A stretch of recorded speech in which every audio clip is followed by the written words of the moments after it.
निकाली सैकड़ों नहरें कि पानी कुछ तो कम न होगा। निकाली सैकड़ों नहरें कि पानी कुछ तो कम होगा, मगर तेरे दरियाए रहमत की तुगयानी नहीं जाती। नफरतों का असर देखो, जानवरों का बंटवारा हो गया। नफरतों का असर देखो, जानवरों का बंटवारा हो गया। गाय हिंदू हो गई और बकरा मुसलमान हो गया। गाय हिंदू हो गई और बकरा मुसलमान हो गया। ये पेड़, ये पौधे, ये शाखें भी परेशान हो जाएं। ये पेड़, ये पौधे, ये शाखें भी परेशान हो जाएं अगर परिंदे भी हिंदू और मुसलमान हो जाएं। अगर परिंदे भी हिंदू और मुसलमान हो जाएं, सूखे मेवे भी ये देखकर हैरान हो गए। काजू, बादाम, किशमिश, छुआरा, चिरौंजी, गरी, सूखे मेवे भी ये देखकर हैरान हो गए। न जाने कब नारियल हिंदू और खजूर मुसलमान हो गए। क्या नफरतें फैलाया है, रंग रूप बदल दिया। इतना भेदभाव, हर हरी चीज को मुसलमान बना दिया और हर लाल चीज को हिंदू बना दिया। मैंने कहा यार इसी तरह बंटवारा करोगे तो सारी सब्जियां मुसलमान, फिर तुम्हारे हाथ लगेगा क्या टमाटर और गाजर? और ये तरबूजा की परेशानी कौन दूर करेगा? ये बेचारा बाहर से मुसलमान है, अंदर से हिंदू है। याद रखो, हुजूर अशरफुल औलिया का, मखदूम अलाउल हक पडवी का यही मिशन था कि पूरे मुल्क में नफरतों का खात्मा हो और मोहब्बतें आम हो। सुभान अल्लाह। मोहब्बतें आम हो। मोहब्बत फातिह आलम। यही वजह है ना, आका सल्लल्लाहु अलैहि वसल्लम शहर मक्का में दीन की तबलीग कर रहे हैं, पैगंबर इस्लाम पेश कर रहे हैं, और नबी करीम सल्लल्लाहु अलैहि वसल्लम चाहते ये हैं कि उमर इब्न खत्ताब ईमान ले। मगर हजरत उमर के भेजे में नहीं उतर रहा, वो ईमान नहीं ला रहे। तो जानते हो रसूल सल्लल्लाहु अलैहि वसल्लम ने क्या किया? उमर को इस्लाम के लिए अल्लाह से मांग लिया। अरे जोर से बोलो सुभान अल्लाह। सुभान अल्लाह। आजू बाजू में चेक करो, कोई सो रहा हो तो उसके कान में बोलो सुभान अल्लाह। सुभान अल्लाह। ताकि जगाने का भी सवाब मिले, सुभान अल्लाह कहने का भी मिले। तो रसूलुल्लाह ने अल्लाह से उमर को इस्लाम के लिए मांग लिया। मगर करम देखो मुस्तफा जाने रहमत का, उमर को तो अल्लाह से इस्लाम के लिए मांगा, मगर करम रसूल का देखो कि हम हिंदुस्तानियों के लिए ख्वाजा गरीब नवाज को अता फरमा दिया। अताए रसूल बनाकर हमें दे दिया। और ख्वाजा गरीब नवाज रहमतुल्लाह ताला अलैह जब दिल्ली की जमीन पहुंचे, अकेले नहीं, साथ में 40 औलियाए किराम, कुतुबुद्दीन बख्तियार काकी जैसी जाते गिरामी, जिनके लोग चेहरे देखते थे तो कलमा पढ़ने लगते थे। ख्वाजा गरीब नवाज फरमाते हैं, साथियों मुसल्ला बिछाओ, दिल्ली की जमीन हमारे सजदों से लज्जत हासिल करना चाहती है। फकीरों और दुर्वेशों का मुसल्ला बिछ गया। अल्लाहु अकबर की सदा बुलंद हुई। खुदा की किबरियाई और बड़ाई का ऐलान होने लगा। मुखबिरों से बर्दाश्त न हुआ, हाकिम वक्त को खबर दे दिया कि दिल्ली में एक फकीर आया है और उसका अंदाजे जिंदगी कुछ इस तरह है कि अगर दिल्ली में ठहर गया तो तुम्हारी हुकूमत का खात्मा हो जाएगा। कौन ऐसा है जिसको अपनी कुर्सी से मोहब्बत ना हो? हमारे मुल्क के नेता तो जनता की लाशों पर कुर्सियां रखते हैं। उससे भी बर्दाश्त न हुआ, पूरी फोर्स भेजा, कहा जाओ आने वाले फकीर को गिरफ्तार कर लाओ। ये किसकी गिरफ्तारी का वारंट जारी हुआ है? जो भारत की जमीन पर अमन और शांति का पैगाम लाया। ये किसको गिरफ्तार करने का मंसूबा बना है? जो हिंदुस्तान की जमीन पर इंसानियत, मानवता का पाठ पढ़ाने आया। कमांडर फौज लेकर के गरीब नवाज के सामने आया, साथियों से कहा ठहरो। उसकी नजर गरीब नवाज के चेहरे पे पड़ी। ये खानदाने रसूल के चेहरे ही ऐसे होते हैं। देखो सुभान अल्लाह, जिन्हें दुश्मन देखता है तो कहता है कि जिस मसलक में इतने नूरानी चेहरे वाले हैं वो यकीनन वो मसलक बरहक है। चेहरा देखा उसने, साथियों से बोला ठहरो, हमला मत करना। ये हमला करने की चीज नहीं है, ये तो माथे की नजरों से दर्शन करने की चीज है। सब करीब आ गए, कहा बाबा आपका उठना बहुत अच्छा लगता है, चलना बहुत अच्छा लगता है, बात करना बहुत अच्छा लगता है, चलते हैं तो निगाह नीची रहती है, खाते हैं तो दस्तरखान लगा रहता है। बाबा ऐसे कल्चर के लोग हमारे भारत में नहीं रहते, आप कहां से आए, आपका नाम क्या है? ख्वाजा गरीब नवाज फरमाते हैं सुनो, मैं दीने मुस्तफा का मोइन हूं और मदीनतुर रसूल का मुसाफिर हूं। पूरी दिल्ली समझ गई कि जब आने वाले मोइनुद्दीन का जवाब नहीं है तो भेजने वाले रहमतुल लिल आलमीन का जवाब कौन लाएगा? सुभान अल्लाह।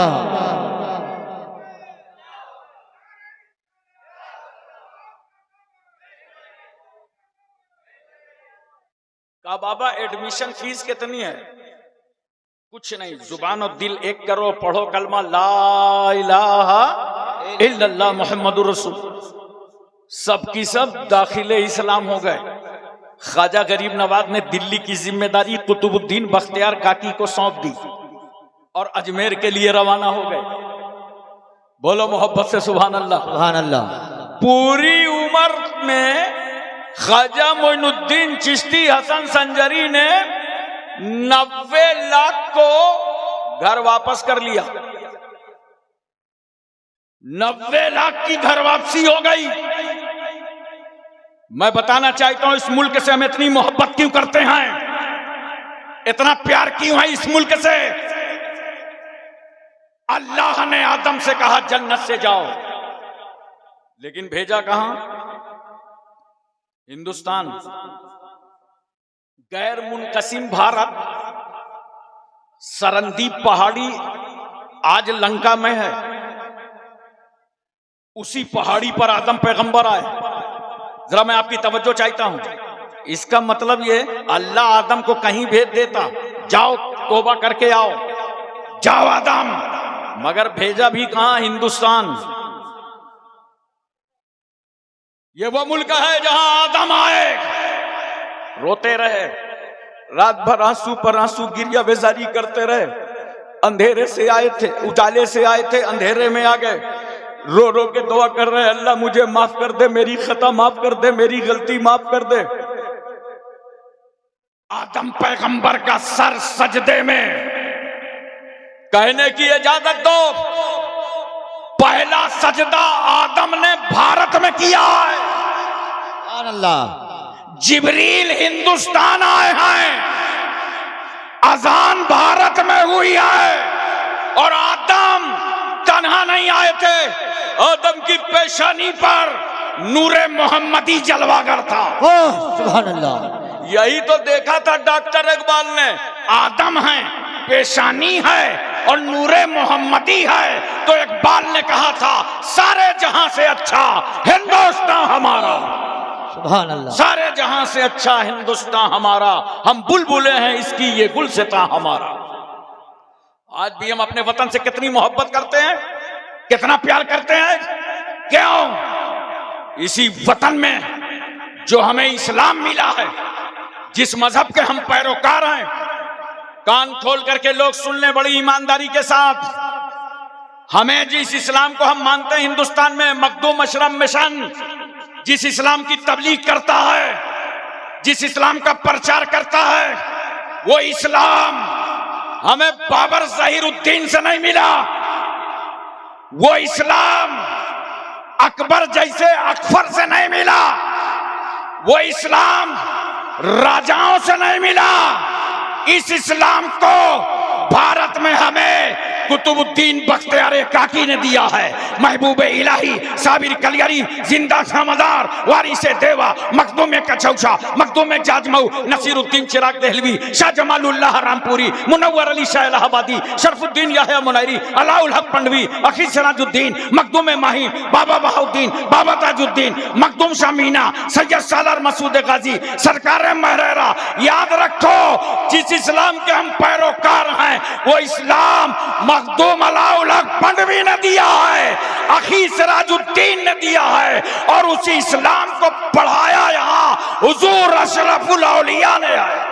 नारे तकबीर, नारे सलात, नारे हैदरी। लेकिन एक बात सुन लीजिए, हमेशा इस्लाम ने दहशतगर्दी की मजम्मत की है। रियासत बंगाल का यह सबसे अहम इदारा है। बोलो, मखदूम अशरफ मिशन 130 बच्चे कल फारी करने जा रहा है। अजीमुशान इदारा है। ये इदारे से जो हमारे बच्चे निकलेंगे ये दहशतगर्दी के खिलाफ आवाज उठाएंगे, ये दहशतगर्दी की मजम्मत करेंगे। दहशतगर्दी की हमने हमेशा मजम्मत की है। और सुन लो, दहशतगर्द की भी क्वालिटी अलग अलग होती है। कभी बगैर कलमा के आता है और कभी कलमा पढ़ के आता है। मैदाने बद्र में 1000 दहशतगर्द लेके अबू जहल बगैर कलमा के आ गया था और जैसे ही सर उठाया तो सहाबा ने उसकी धज्जियां उखाड़ के रख दी, पराग से उड़ा दिए और करबला की जमीन पर दुनिया का सबसे बड़ा आतंकी जिसका नाम यजीद है, सबसे बड़ा दहशतगर्द जिसने औलादे रसूल के खिलाफ जंग करने की इजाजत दी, उनको शहीद करने की इजाजत दी, उनके सरों को काटने की इजाजत दी और कातिलाने हुसैन के साथ नरमी करता रहा। यह दहशतगर्द और इसके जितने चमचे थे 22,000 की शक्ल में जब वो करबला पहुंचे तो ये कलमा पढ़ के गए थे, ये कलमा पढ़ के गए थे। मगर नोट करो, फातिमा के बेटे ने करबला में एक इनकलाब पैदा कर दिया। कहा सुनो, कभी दहशतगर्द का सर कलम करके दहशतगर्दी का खात्मा किया जाता है, मगर ये अली का बेटा आज जमाने में इनकलाब लाया है। अब हम सर काट के नहीं, राहे खुदा में सर कटा के दहशतगर्दी का खात्मा करेंगे। सुभान अल्लाह। और यजीद के ताबूत पर आखिरी कील ठोक करके हुसैन ने बता दिया कि मुझे जीने में वो मजा नहीं आता जो इस्लाम पर मर जाने में आता है। चाहे जिस तरह की दहशतगर्दी हो और चाहे वो मॉब लिंचिंग हो, और वो मॉब लिंचिंग चाहे भारत में हो चाहे बांग्लादेश में हो, चाहे बांग्लादेश की अकलियतों के साथ हो चाहे हिंदुस्तानियों के साथ हो, हम बांग्लादेश की मॉब लिंचिंग और इंडिया की मॉब लिंचिंग दोनों की पुरजोर मजम्मत करते। हम वलियों के मानने वाले हैं, हम बुजुर्गों के मानने वाले हैं, हम फकीरों के साए में रहने वाले हैं, हम अशरफुल औलिया के साए करम में चलने वाले हैं, हम अलाउल हक पंडवी की मेहरबानी और निगरानी में रहने वाले हैं, हम ताजुल औलिया की क़यादत में चलने वाले हैं। सुभान अल्लाह। लेकिन नौजवानों, मैं तुमसे एक बात कहना चाहता हूं। आजकल जहां जहां कॉन्फ्रेंसों में जाइए, नौजवान मिलते हैं, बड़े इत्मीनान से मिलने आते हैं और मिलने के बाद क्या कहते हैं, हजरत हमारा दौर कब आएगा, हम लोग का वक्त कब आएगा, हम लोग का दौर कब आएगा। मैंने कहा हाँ बेटा आएगा दौर, पियो शराब और तुम्हारा दौर आएगा, खेलो जुआ और तुम्हारा दौर आएगा, करो रेप और तुम्हारा दौर आएगा, लो सूद और तुम्हारा दौर आएगा, अजानें हो रही हैं नमाज छोड़ो तुम्हारा दौर आएगा, रमजान के महीने में रोजों का मजाक उड़ाओ तुम्हारा दौर आएगा, माँ बाप की नाफरमानी करो तुम्हारा दौर आएगा, बीवी के हुकूक ना अदा करो तुम्हारा दौर आएगा, बच्चों का हक ना अदा करो तुम्हारा दौर आएगा, दूसरे का प्लाट छीन के कब्जा कर लो तुम्हारा दौर आएगा, किसी की जमीन पर हमला कर लो, हथिया लो तुम्हारा दौर आएगा, आवारागर्दी करो तुम्हारा दौर आएगा, अय्याशी करो तुम्हारा दौर आएगा, माँ बाप की नाफरमानी करो तुम्हारा दौर आएगा, बुजुर्गों की ताजीम न करो तुम्हारा दौर आएगा, कहे कहे लगाओ तुम्हारा दौर आएगा, होटलों में बैठ के गीबत करो तुम्हारा दौर आएगा, चौराहे में बैठकर मशाइख का मजाक उड़ाओ, उलमा का मजाक उड़ाओ, आलिमों के खिलाफ बोलो तुम्हारा दौर आएगा। अरे अगर दौर लाना चाहते हो तो आज ताजुल उलमा ताजुल औलिया के हाथों पर तौबा करके जाओ। अब कोई नौजवान शराब नहीं पिएगा, बोलो कोई जुआ नहीं खेलेगा, कोई अय्याशी के करीब नहीं जाएगा, कोई झूठ नहीं बोलेगा, कोई गीबत और चुगली नहीं करेगा। अगर अजमत रफ्ता को वापस लाना चाहते हो तो अपने अपने गुनाहों से तौबा करो, दौर बदलेगा और तुम्हारा वक्त यकीनन आएगा। बनो जरा मुसलमान बनो। स्पेन का वो तारीख साज वाकया मुझे याद है कि पादरी एक चौराहे से गुजर रहा था, तो उसने देखा चौराहे पे भीड़ बहुत लगी है। लोगों से पूछा ये मजमा कैसा लगा है? कहा यहां से एक बूढ़ा शख्स जा रहा था, उसकी उम्र 80 साल की थी और बीच रास्ते में एक पत्थर पड़ा था, वो पत्थर से टकरा गया। ज़ईफी और कमजोरी का आलम यह था कि गशी तारी हुई और वो मर गया, उसकी रूह निकल गई। ये हादसाती मौत है जिसको देखने के लिए भीड़ लगी है। पादरी ने कहा था अगर इजाजत दे दो तो मरने वाले की लाश मैं भी देख लूं। कहा चलो शौक से देखो। पादरी जब उस लाश पर पहुंचा तो उसकी आंखों में आंसू बह निकले और वो ज़ारो कतार रो पड़ा। लोगों ने पूछा क्यों रो रहे हो, क्या रिश्तेदार है? क्या रिश्तेदार नहीं है, मरने वाले सद अफसोस तू पत्थर से टकरा के मर गया। ऐसा लगता है कि इस रास्ते से कोई मुसलमान नहीं गुजरा। लोगों ने कहा क्यों मुसलमान गुजरा होता तो क्या मलकुल मौत का रास्ता रोक लेता? कहा मलकुल मौत का रास्ता तो न रोकता, मगर आखिरी नबी की उम्मत में रहने वाला मुसलमान अगर इस रास्ते से निकला होता तो ये जो बीच रास्ते में पत्थर पड़ा था इसे उठा के वो किनारे कर देता। ये शान पैदा करो मुसलमानों, ये अजमतें अपनी लेना है तो ये हैसियत पैदा करो। आज किसी को कुछ पता नहीं है, सारा दीन तो सोशल मीडिया से सीख रहे हो। उलमा की मशाइख की खिदमत में आने की तौफीक नहीं हो रही। नौजवानों अब अपने को बदल दो, बहुत हो गया, वरना इसी तरह पूरी दुनिया में जो तुम्हारी कुटाई हो रही है ना, ये सिलसिला कोई रोक ना पाएगा। हमारी बदअमालियों का, गुनाहों का नतीजा है। इसे रोकने के लिए हमें अल्लाह का नेक बंदा बनना पड़ेगा। अरे सुन, ऐसा परहेजगार बन जा अपने पीरो मुर्शिद के कदमों में आकर कि तेरे जब हाथ उठे तो समटने से पहले खुदा तेरी दुआ को कबूल फरमा ले। मैं जा रहा था झांसी से ग्वालियर, और अभी की बात नहीं, तकरीबन 30 साल पहले की बात है। 30 साल पहले की बात है। तो कौम भी गरीब थी, हम लोग भी गरीब थे। स्लीपर में जा रहा था और साइड की बर्थ में बैठा था। इतने में 4 लड़के आए और मेरे सामने ही वो बैठ गए। बैठने के बाद एक मोटा सा कंबल निकाला, अपने अपने सामने रखा, एक गड्डी निकाली और फटाफट फटफट करके थोड़े थोड़े सबने ले लिए। और 5-10 मिनट हुए, एक चीख निकली, उसने कहा मैंने जीत लिया। 10-10 रुपए सबने निकाला, 40 रुपए एक ने समेट के रख लिया। मैंने कहा यार ये कौन सा बिजनेस है, इतना इजी बिजनेस। आजकल तो लोग मदरसों की रसीद भी उधार कटवा लेते, इतनी जल्दी पैसा आ गया। मैं उनका मंजर देखता रहा और जब ग्वालियर करीब आया तो मैंने कहा भाई मुझे शंकरपुर जाना है एक जलसे में। तो एक बच्चा उसमें कह रहा है कि हजरत क्या जलसे में जा रहे हैं क्या? मैंने कहा हाँ जलसे में जा रहे हैं। कहा जलसा तो हम ही लोग करा रहे हैं। तो मैंने कहा क्यों, तुम मुसलमान हो क्या? अरे बोला आप पहचाने नहीं, पक्का मुसलमान, अब्बा मुसलमान, अम्मा मुसलमान, हम लोग खानदानी मुसलमान, आपने हमको मुसलमान नहीं समझा। मैंने कहा मेरे बेटे एक बात बता, मैं तुझे कैसे मुसलमान समझता? तुम आपस में गालियां दे रहे थे, क्या ये मुसलमान की शान है? तुम खड़े खड़े पेशाब कर रहे थे, पेशाब की छींटें तुम्हारे कपड़ों पे आ रही थी, मैं कैसे समझता कि तुम मुसलमान हो?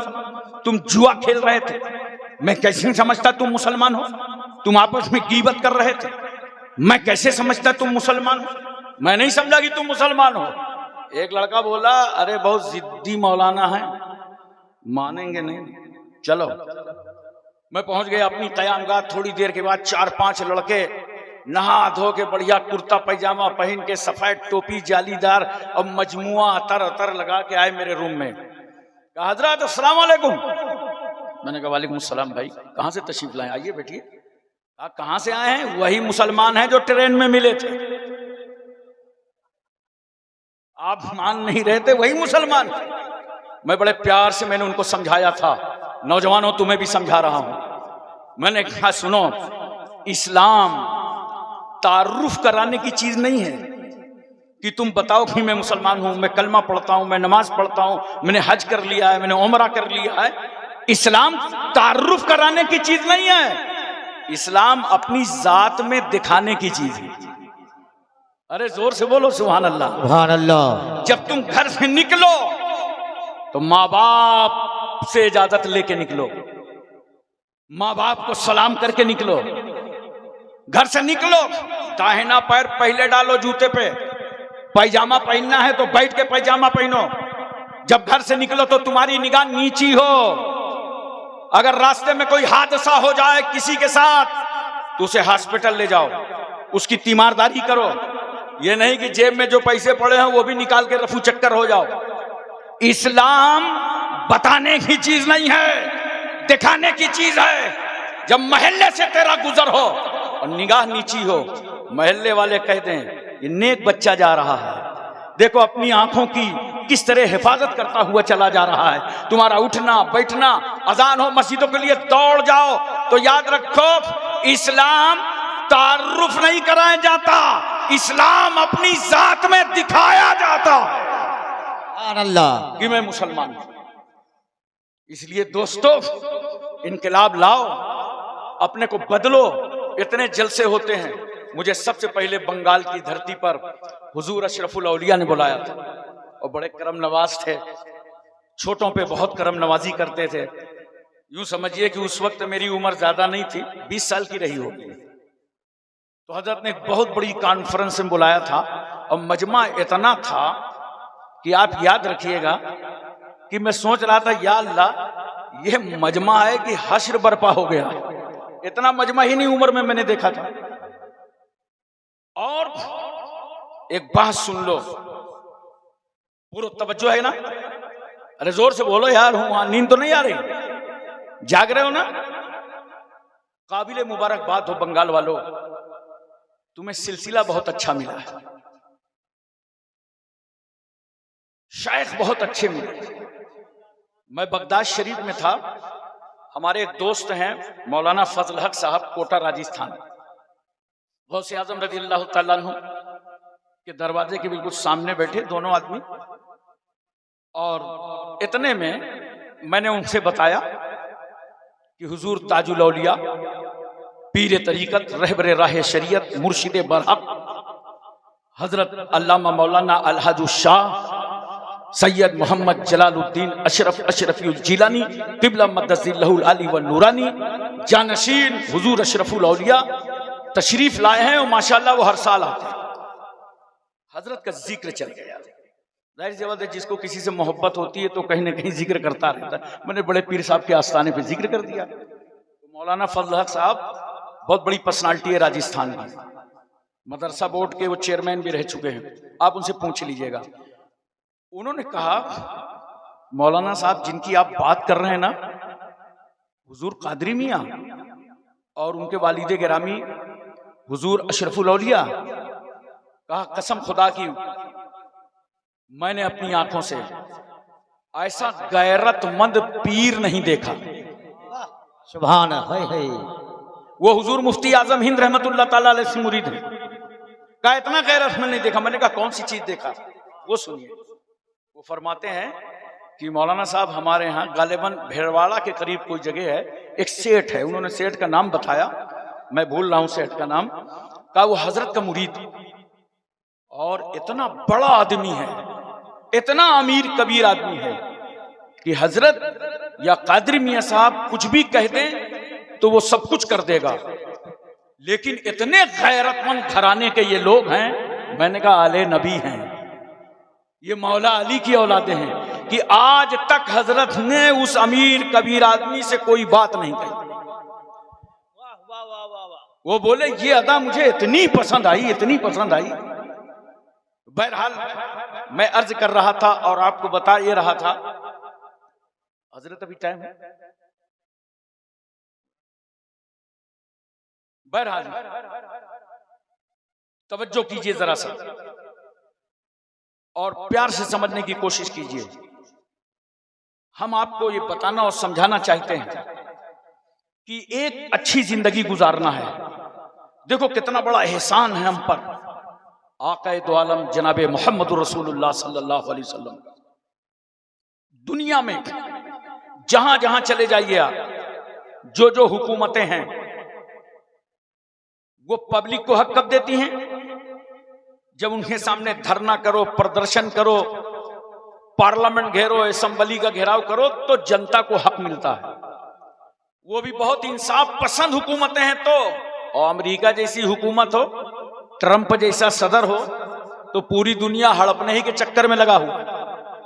और आजकल हमारे मुल्क को भी आंखें दिखाता रहता है।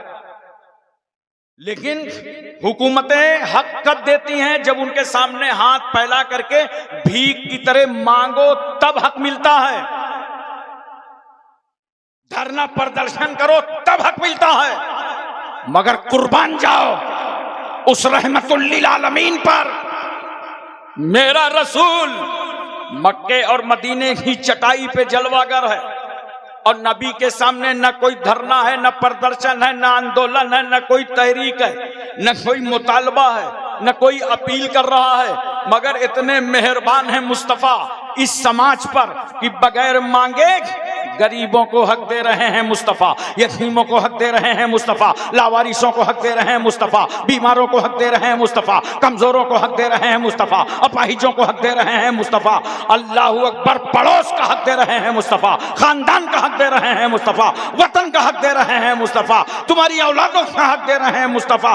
अरे सुनो, इंसान तो इंसान, मेरा रसूल जानवरों के हुकूक बयान कर रहा है।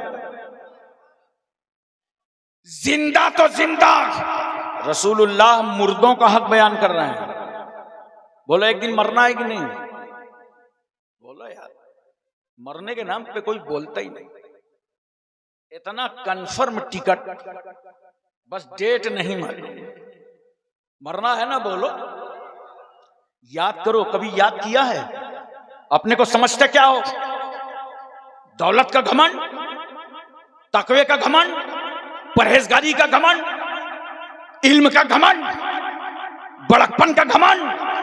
याद रखना, तकब्बुर किसी बंदे के लायक नहीं है। बड़ा सिर्फ अल्लाह ही है, बड़ा सिर्फ अल्लाह ही है।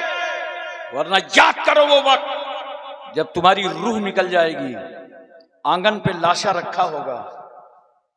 जानते हो, रूह निकलते ही घर वाले नाम बदल देंगे। बड़ा घमंड था, बड़ा गुरूर था, बहुत खेती थी, बहुत दौलत थी, रूह निकलते ही नाम बदल जाएगा। जो आएगा वो ये नहीं कहेगा सेठ साहब कहाँ हैं, हाजी साहब कहाँ हैं। आने वाला कहेगा मैयत कहाँ है, जनाजा कहाँ है, मिट्टी कहाँ है।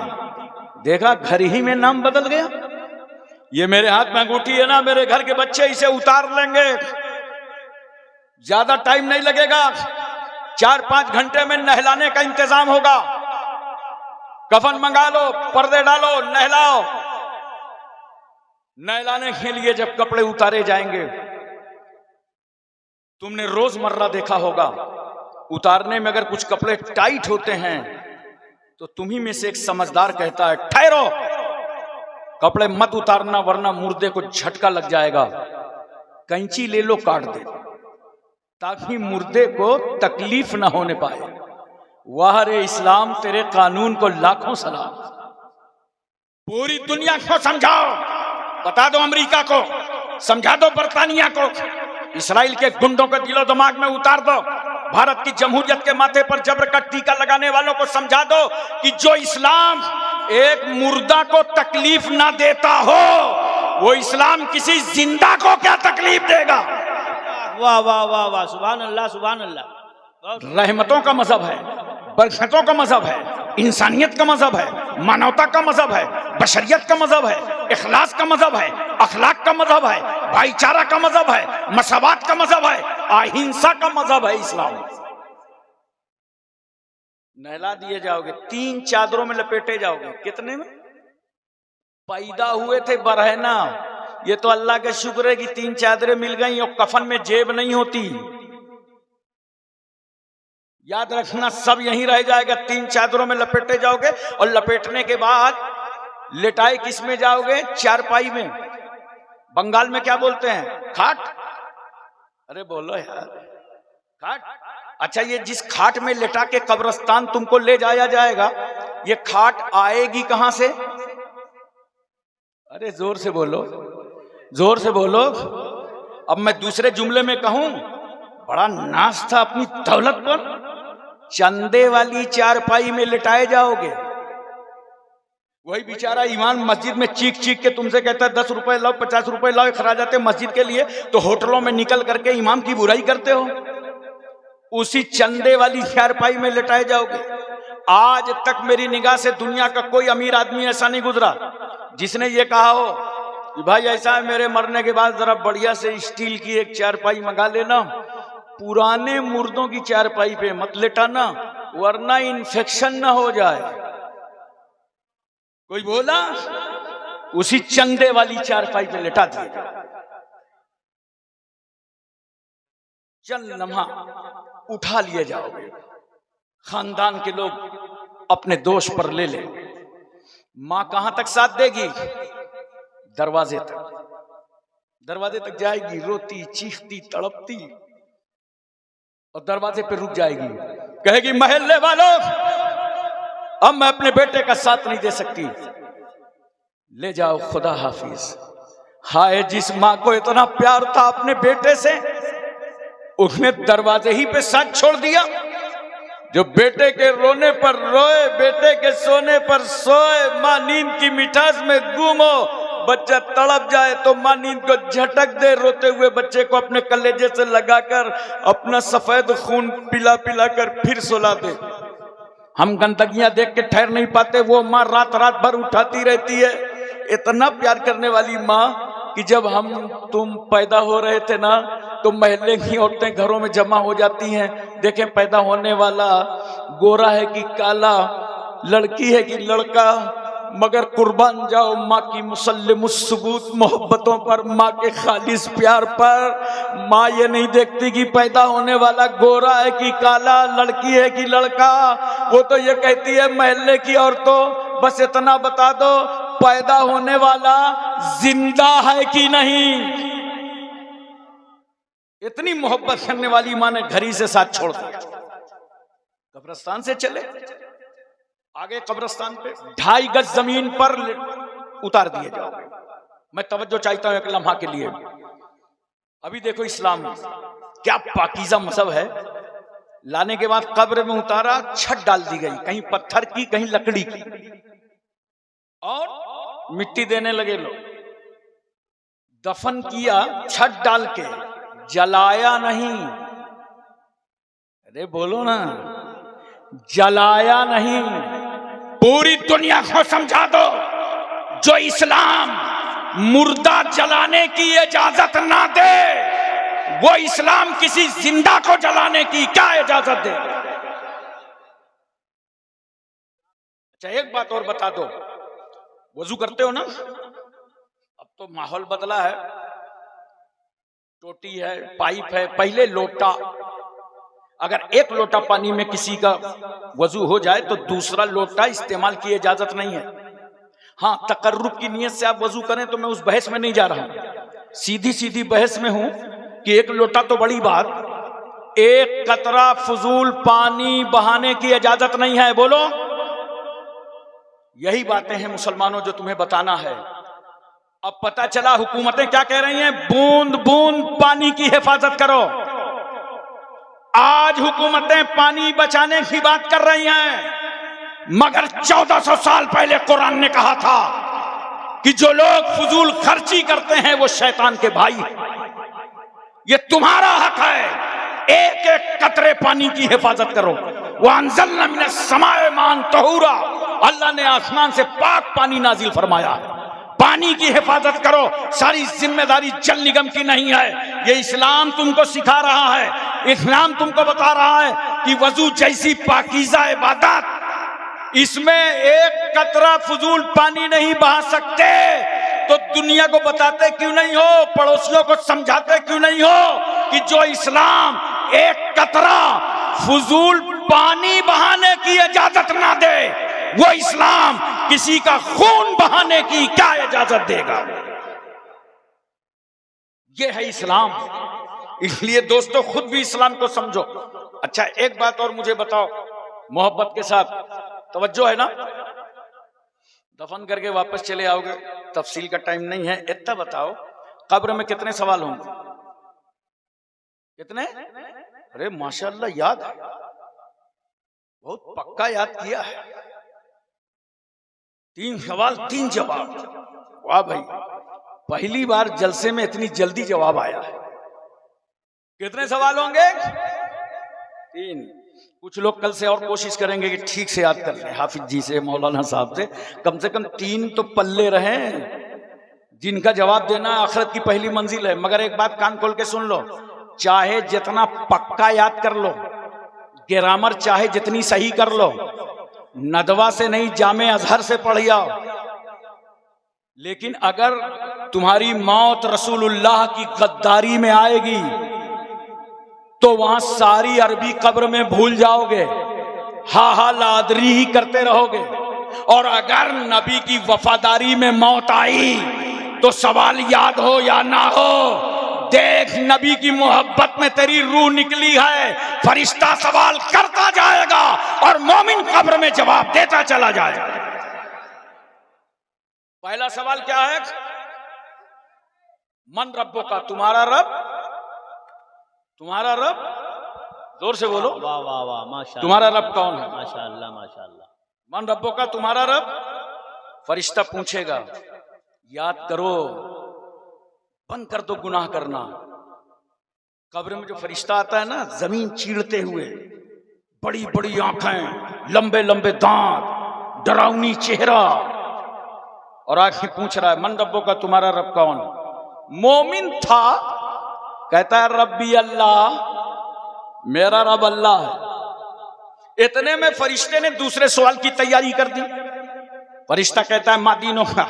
मैंने कहा फरिश्तों, उसने तो बता दिया मेरा रब अल्लाह है, अब ये दीन क्यों पूछ रहे हो? तवज्जो चाहता हूं, ये दीन क्यों पूछ रहे हो? उसने तो बता दिया मेरा रब अल्लाह है, दीन क्यों पूछ रहे हो? उसने कहा दीन अल इस्लाम, मेरा दीन इस्लाम है, ये दीन क्यों पूछा? कहा अल्लाह को तो बहुत सारी कौमें रब मानती हैं। बोलो, यहूदी भी माने, नसरानी भी माने, और हमारे हिंदुस्तान में मानते मानते इतने को मानना पड़ता है, कई लाख को मानना पड़ता है। जब बेबस हो जाते हैं, थक जाते हैं, तो कहते हैं बस एक ही है, फिर मान लेते हैं। हमने कहा अल्लाह को तो बहुत सारी कौमें रब मानती हैं। फरिश्ते ने कहा इसीलिए तो हम दीन पूछ रहे हैं कि किस दीन की रोशनी में अल्लाह को रब मानते हो? बोलो सुभान अल्लाह। किस दिन के तहत अल्लाह को रब मानते हो? उसने कहा दीन ही अल इस्लाम, मेरा दीन इस्लाम है, मैं इस्लाम की रोशनी में अल्लाह को रब मानता हूं। इतने में फरिश्ते ने तीसरे सवाल की तैयारी कर दी। मैंने कहा फरिश्तों ये तीसरा सवाल कर रहे हो? हाँ देखो। अब फरिश्ता कहता है मा कुंता तकुलो फी हाज़र रजुल, इस मर्द के बारे में बताओ क्या ख्याल है, क्या राय है। इतने में हमारी तुम्हारी कब्रों में आ गए जनाबे मोहम्मदुर रसूलुल्लाह, आ गए रसूल वफा, आ गए वजू सफा, आ गए शम्सुद्दोहा, आ गए बदरुद्दोजा, आ गए नूरुल हुदा, आ गए नजमुन नदा, आ गए ऐनुल नका, आ गए ज़ैनुन नका, आ गए कंजुलता, आ गए कशफुल गिता, आ गए बहरुल मनन, आ गए नहरुल सुनन, आ गए जमीलुल शियम, आ गए शफीउल उमम, आ गए साहिब जूदो करम, आ गए हुजूर अकरम, आ गए सैयद आलम, आ गए नूरे मुजस्सम, आ गए ताजदार अरब व अजम, आ गए फख्रे बनी आदम, आ गए नबी मोहतरम, आ गए रसूल मुअज्जम। फरिश्ता कहता है इनके बारे में बताओ। मोमिन कह रहा है इनके बारे में पूछ रहे हो? अरे ये वही रसूल हैं जिनको देखा नहीं था, फजर पढ़ा खड़े हो गए, जोहर पढ़ा खड़े हो गए, असर पढ़ा खड़े हो गए, मगरिब पढ़ा खड़े हो गए, इशा पढ़ा खड़े हो गए, जुमा पढ़ा खड़े हो गए। इनके बारे में पूछ रहे हो? हाज़ा नबीना मोहम्मदुर रसूलुल्लाह, ये तो हमारे आका मौला जनाबे मोहम्मदुर रसूलुल्लाह। सुभान अल्लाह सुभान अल्लाह, जज़ाकल्लाह जज़ाकल्लाह जज़ाकल्लाह, माशाअल्लाह।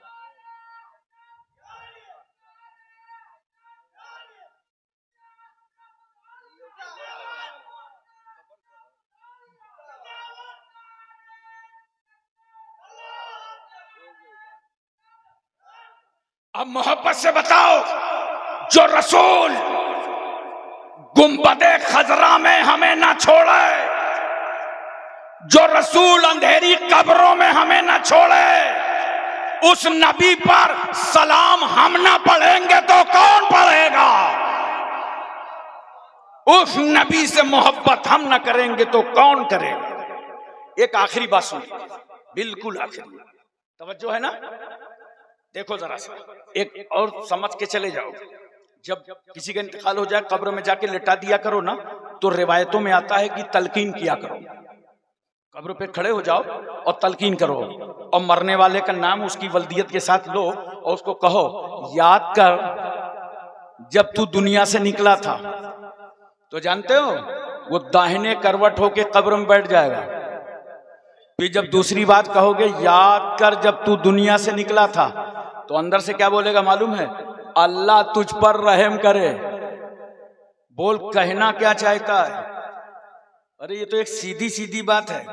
अब जरा दिलचस्पी से और दूसरी बात समझो। अंदर से क्या कह रहा है? अल्लाह तुझ पर रहम करे। इसका मतलब ये है अंदर वाला बाहर वाले की सुन रहा है, और सिर्फ सुन ही नहीं रहा, दुआ दे रहा है अल्लाह तुझ पर रहम करे। अरे जब हमारे तुम्हारे घर के मोमिन मुर्दे मनो मिट्टी के अंदर से, कब्र के अंदर से हमें दुआ देना जानते हैं, तो हुजूर अशरफुल औलिया कितनी दुआएं देते होंगे। और जब तीसरी मर्तबा कहोगे याद कर जब तू दुनिया से निकला था, तो अपना रब अल्लाह को मानता था, दीन इस्लाम को मानता था, मोहम्मद सल्लल्लाहु अलैहि वसल्लम को नबी मानता था, कुरान को अपना इमाम मानता था। तो जानते हो फरिश्ते क्या करेंगे? एक दूसरे का हाथ पकड़ेंगे, कहेंगे चलो चलते हैं। इसके घर वाले तो सब सिखाए दे रहे हैं।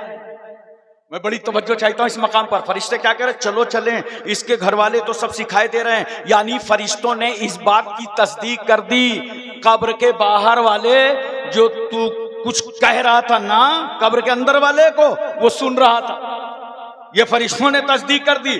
अब मुझे मोहब्बत से बताओ, जब आम मोमिन मुर्दे कब्र के अंदर से सुनते हैं, तो बताओ जब आम मुर्दों की समात का ये आलम है, तो फिर हुजूर अशरफुल औलिया की समात का आलम क्या होगा? हुजूर सैयद सुल्तान मखदूम अशरफ के चौचवी की समात का आलम क्या होगा? आला हजरत अशरफी मियाँ की समात का आलम क्या होगा? हुजूर मखदूम अलाउल हक पंडवी की समात का आलम क्या होगा? हजरत अकील सिराजुद्दीन आईना हिंद की समात का आलम क्या होगा? इसलिए दोस्तों बुजुर्गों, अपने ईमान और अकायद पर कायम रहो। मदारे ईमान हैं जनाबे मोहम्मद रसूलुल्लाह सल्लल्लाहु अलैहि वसल्लम।